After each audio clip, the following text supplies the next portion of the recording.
dhaloonni yeroo jalqabaa fi afaan barate sirraa Doktora kabajamaa Artist Alii Birraa. Weelluu keetiin Oromoon afaan isaa dubbate, ergaa keetiin kan sabni gabroonfataa hubate. Saba dabaan raffise situ hirribaa kaase, weelluu keetiin kan lammiin fincilee diina raase. Situ barnoota jedhe, barnoota ammas barnoota, kana ta'uu qaba kaayyoon Oromoota. Jechuun dhaamsa kan kee lammiif dabarsitee, osoo lubbuun jirtu bu'aa kee argite. Waan dhalootaaf ta'u argitee hubattee, biyyaaf dungoo taate ofiimmoo gubattee. Yeroo abbaan irree haqa kee dabsutti, yeroo sobaan afaan raadiyoo cabsutti, dhugaa guyyaan badde abbaatu argata, haqa saba kiyyaaf anatu falmata. Jechuun kuftee kaatee ganamaaf galgala, burqaa jechootaatiin nuuf bante balbala. Balbalati banteen dhaloonni wal waamee, bu'aa isaa beekuun dhalootatti dhaamee, akka itti jiruuf bakka jiru beekee, haga humna isaatiin rakkoo jiru hiikee. Jallataa dhugaa dabsu akka lafee cinaachaa, micciiree qajeelchuudhaaf ilmoo itti gumaachaa.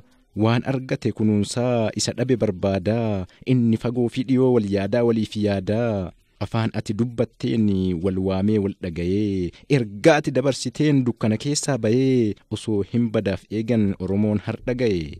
Ati ilmoo kee dhabdus nuti ilmaan kee jirra, jennee ati siin dhaadanna Oromoo Alii Birraa. Kan dachee irra guute miliyoonni 60, ilmaan Alii Birraati hundinuu siin waamama. Waaqaaf lafatu beeka, ragaadha namni kamuu, ilmaan kee ta'uu kenna yoo diina ta'e malee Oromoon sitti hin falmu.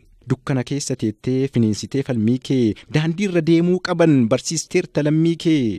Rabbi moo namuma kan seera jallise, haati teenna takka maaltu addaan nu baase.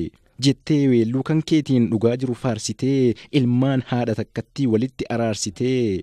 Baradhaanuun jette wallaalli dukkanaa, falmadhaanuun jette gaafas nama taana. Yeroo rakkinaa keessa dhalootaaf galaa taatee dhaleenuu guduunfitee, adeeroo nurraa deemtee bakka hin galle deebitee. Si ture hambaan taaddee hambaan Aliyyii Cirrii, si ture goonni kenna goonni ejjannoo sirrii. Guddaa addunyaan beektu gaachana gaanfa Afrikaa, du'aan homaan jedhanii eega deemtee deemikaa. Atin duune ni jirta Doktor Artist Alii Birraa, kan imaanaan daganne dhaloonni kan kee jirra. Guddaan maraa danda'u sirraa salphisee zambii, teessoo ganda jannataa si haa badhaasu Rabbi. Guddaan maraa danda'u sirraa salphisee zambii, teessoo ganda jannataa si haa badhaasu Rabbi.